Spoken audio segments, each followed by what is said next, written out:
Alan Reynolds. I was a radarman, second class when I got out. I was a naval reservist. I got in there during the summer when I turned 17. I was a senior in high school.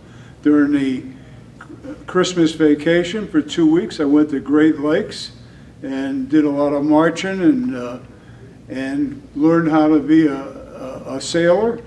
Of course, we had weekly drills while I was in high school. I tried to get a deferment to go to college, and I didn't get that. So at the beginning of 1960, I reported for duty at Brooklyn Receiving Station, and I was assigned to the USS Harwood, DE at the time, 861, which was stationed in Newport, Rhode Island. And when I got up to Newport, the ship was out at sea, and it turned out they were in the Caribbean. They had been to Puerto Rico. And when it got back, I got back on the ship for the first time, and it was cold. We were at a Pier 2. That's one thing I remember. The first time, it looked really long to me alongside that dock, but actually it's not very wide. At the widest point, it was 41 feet. It was cramped. We were packed in like sardines, but it was home, and it was home for me for over 2.5 years. And I look back and I wonder how we did it, because I remember one time we went into a couple of 58-degree rolls, and that was quite a surprise. I really thought we weren't coming back from that roll, but we did, and the ship was certainly seaworthy. That proved it. And that was after we had our Fram 2. We had aluminum structure, which increased the superstructure quite a bit. But the engineers figured it out right, because we were able to take a roll that big, that's 58 degrees on the inclinometer. And I served as a radarman in Combat Information Center.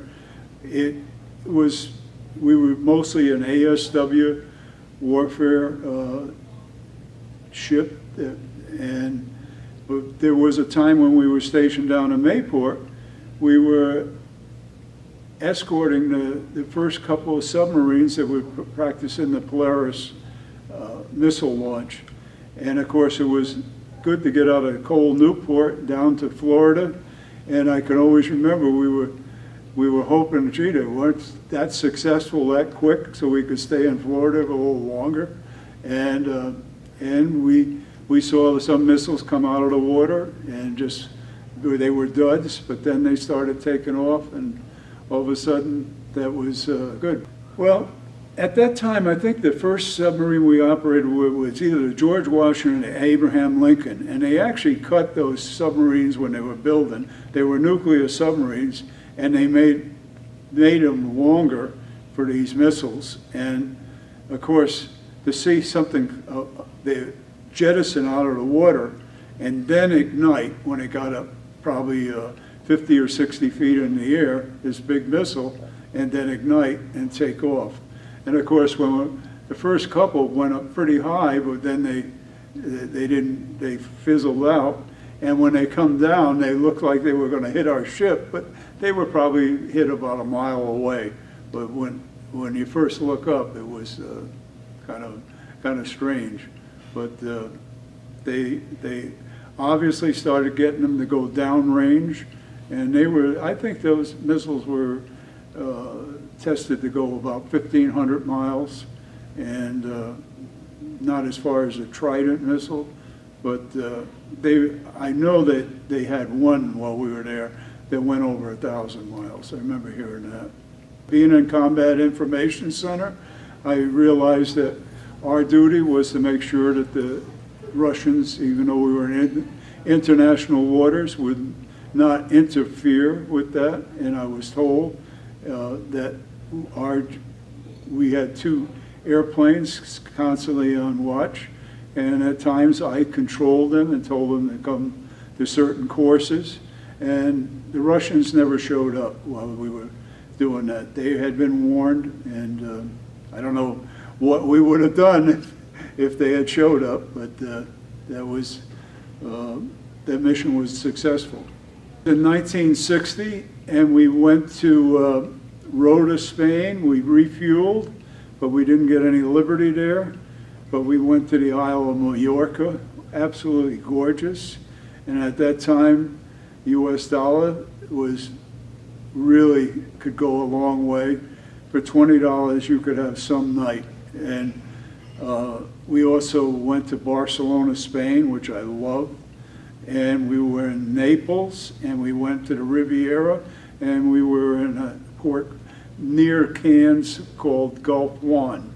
And we took a little tour while I was there up to Grasse, France, where they make perfumes. And the countryside was, I had no idea how beautiful it was. And of course, we were told not to eat any dairy products, but I had some cheese and some ice cream, and it was darn good. Now I know why they didn't want us to eat it, because they had really good, beautiful stuff in France. That was a beautiful country. We had a big fleet exercise, and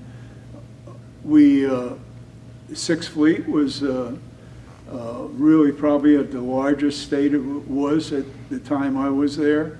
And I remember we rendezvoused either in, I think, Sardinia, in a harbor, and there was every ship in the Sixth Fleet was there.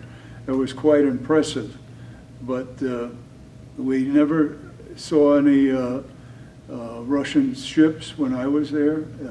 I know that they did poke around sometimes, but that time, not while I was there. And that was a beautiful cruise. That was my happiest time when I was in the Navy, that's for sure.